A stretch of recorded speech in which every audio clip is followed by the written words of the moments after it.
WLKY weather with meteorologist Eric Zernick. I hope you were able to get outside today and enjoy the beautiful weather that we had for this time of year, as we had the sunshine and temperatures all the way into the upper 50s. But with these warmer temperatures also comes a little bit more moisture, and eventually when a front heads our way, it's going to bring the chance for some rain as we get into our Thursday. So some impact weather on the way, but this time it's going to be in the form of rain showers for our Thursday afternoon and evening. Looking at a good little soaking with this system, a ½ inch to 3/4 for most, maybe an isolated spot or two could get close to that inch amount, but enough to really wash away a lot of the salt and grime that's on the roads, and also help to get that salt off your car. So if you didn't get the car washed today, Mother Nature is going to give you the free car wash tomorrow.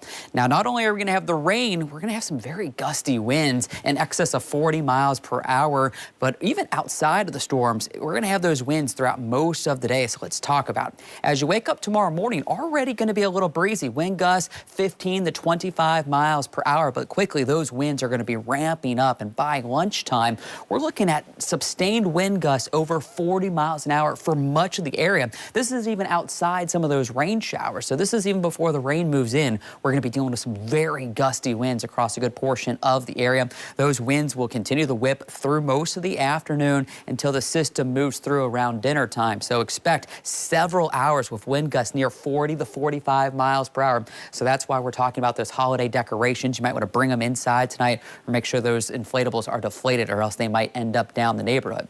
Now, once the first system moves through, we'll get a little break in the winds before they pick up with the second front overnight. So still going to have some wind gusts up to 30 miles an hour through the overnight hours in the Friday morning. It's not until Friday afternoon that we finally begin to start to see those winds relax a little bit as gusts drop below 20 miles per hour. Satellite radar, though, shows fairly quiet conditions out there right now. Had a few passing clouds earlier, but otherwise mainly clear across the Commonwealth and much of the Ohio Valley. Here is where our next system's located in the northern plains. You can see producing those showers through the Dakotas down into Nebraska, while we got snow up into Canada. That's where the cold air is. And behind this, we are going to see a drop in temperatures, but thankfully not expecting any snow with this. This is just going to be a plain old rain event. So let's time it out for you.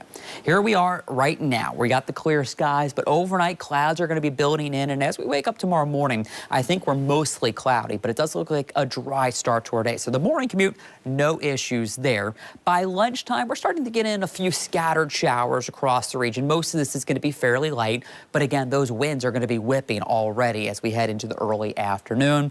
The main line really starts to get here late afternoon. So as we're closer to about 4 o'clock, again, some scattered activity beginning to push into the area, but that main line looks to get here as we move closer to that dinner time rush and dinner time. So from about 5 to 6 o'clock, and it's along this line that we're going to get some of those gustier showers. Then behind it, we'll have some light rain through about 8, 9 o'clock, but you can see by 10, 11, most of it's coming to an end. Could get a passing flurry first thing Friday morning, but otherwise a cloudy start before we get some late day sunshine. But again, much cooler with highs only in the 30s. Outside, though, right now, again, quiet and clear.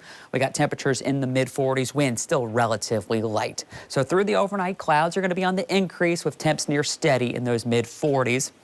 And actually could see us get up into the upper 40s by the time you wake up. Again, we're dry through the morning with the impact weather arriving from lunchtime into the afternoon with those scattered showers. Temps near 60 again with those wind gusts in excess of 40 miles an hour at times. And then as we head into Friday, there's that cool down, 35 for a high. But we're back into the mid-50s on Saturday, looking really nice there. Winter begins Sunday back into the 40s, and we're in the 40s Monday with dry conditions, and then back into the 50s for Tuesday and Wednesday. So some fairly mild temperatures the next 7 days as we head towards Christmas Eve. And it'd be good for the kids if they're getting a bike or something like that to be outside and everything. We should have some dry weather, so the ground should be in good conditions too to get those bikes outside. Thank you, Eric. Yeah.